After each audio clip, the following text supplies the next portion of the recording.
Imagine a tree miles away from anything able to perceive it. Now picture it falling. Did it make a sound when it came crashing down? At first, the answer seems obvious. Of course it does. But if nothing was around to hear the sound, did it ever exist? This question, often linked to the 18th century philosopher George Berkeley, touches on the core of a philosophical idea called idealism. George Berkeley was an Irish philosopher who mainly argued that to be is to be perceived.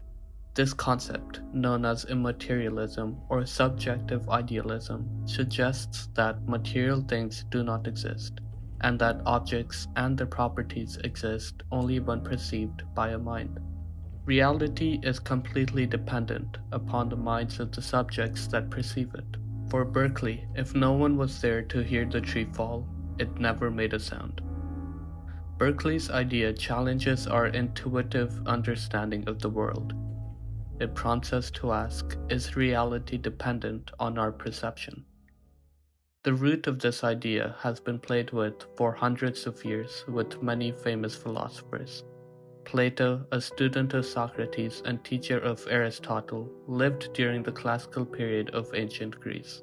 Plato's theory of forms says that the material world is a mere shadow of a higher reality, an abstract realm of perfect forms. His famous cave analogy is a perfect example. For Plato, the physical world we see is not the true reality, but the mere reflection of it. This idea leads us to question the nature of what we perceive versus what truly exists. René Descartes, often considered the father of modern philosophy, lived during the early modern period in France. Known for his statement, Cogito ergo sum, I think, therefore I am, focused on doubt and certainty. Descartes doubted everything that could be doubted, leading him to the conclusion that the act of thinking itself proved his own existence. This emphasis on the thinking self laid the groundwork for considering the role of perception in defining reality. Consider also those who lack certain senses. For someone who is blind, the vibrant colors of a sunset does not exist in their world. For someone who is deaf, the melodies of a song do not resonate in their world. Their reality is shaped by the senses they do possess. This brings us back to our falling tree. If no one is there to hear it, does its sound, like the sunset to the blind or the song to the deaf, remain unperceived and thus non-existent in this form? These examples illustrate a central philosophical question. Is existence an inherent property of the world, or is it contingent upon a perceiver? This debate between idealism and realism challenges us to reconsider our understanding of reality.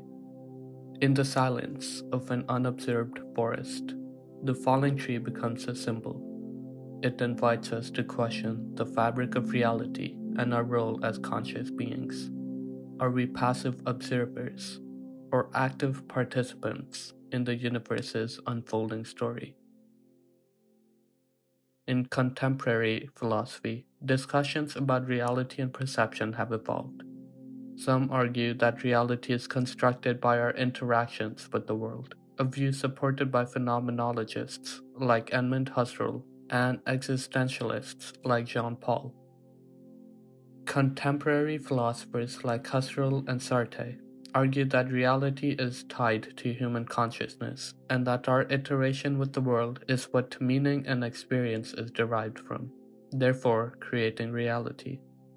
So at the end of the day, does a falling tree make no sound because there is nothing around to perceive it, or does it still make sound because we know that it has to?